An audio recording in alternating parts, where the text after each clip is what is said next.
जल बिन तड़पे मछलिया ना, हमके तड़पैहा गुरुजी। जल बिन तड़पे मछलिया ना, हमके तड़पैहा गुरुजी। आजू करतनी रौरे चरचबाया बजवा, सुन के अइहा शिव गुरु। आजू करतनी रौरे चरचबाया बजवा, सुन के अइहा शिव गुरु। जैसे तू बसहा के अपनाइलूता, औ सही अपनैहा शिव गुरु।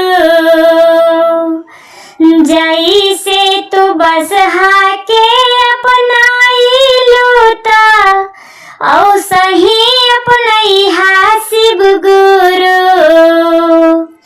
आजू करतनी रौरे चरचबाया बजवा, सुन के अइहा शिव गुरु।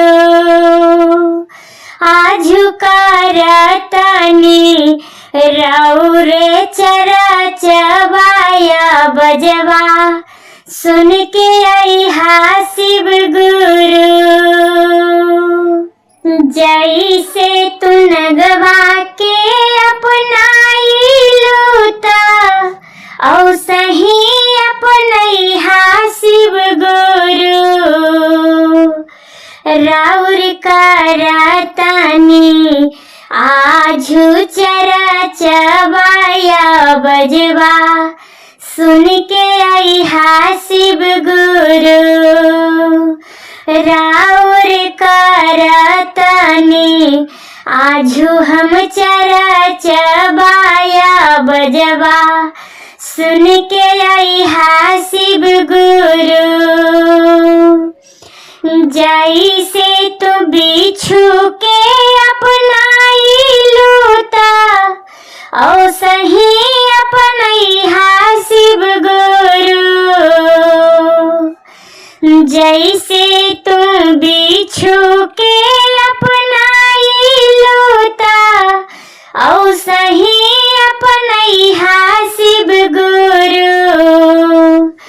राउर करतनी आजू हम चरचबाया बजवा, सुन के अइहा शिव गुरु।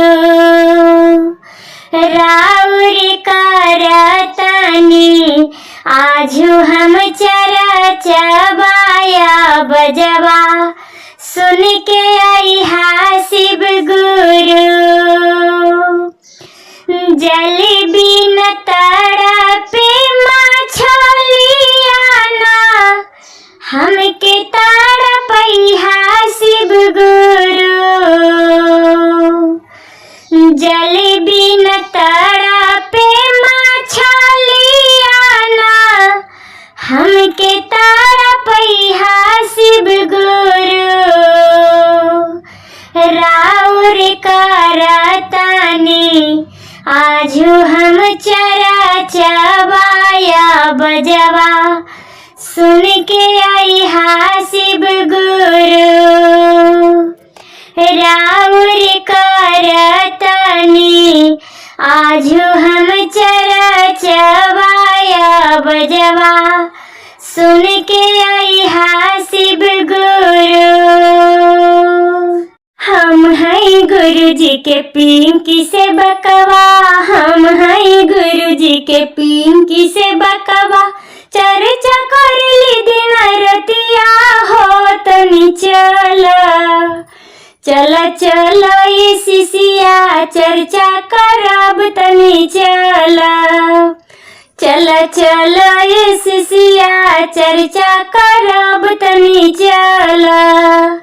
पहले जलवा भरब तबे जलवा लियाब, अपन गुरु के पैरवा हम दीहब पखारी तनी चला। चला चला ये शिशिया चर्चा करब तनी चला। चला चला ये शिशिया चर्चा करब तनी चला।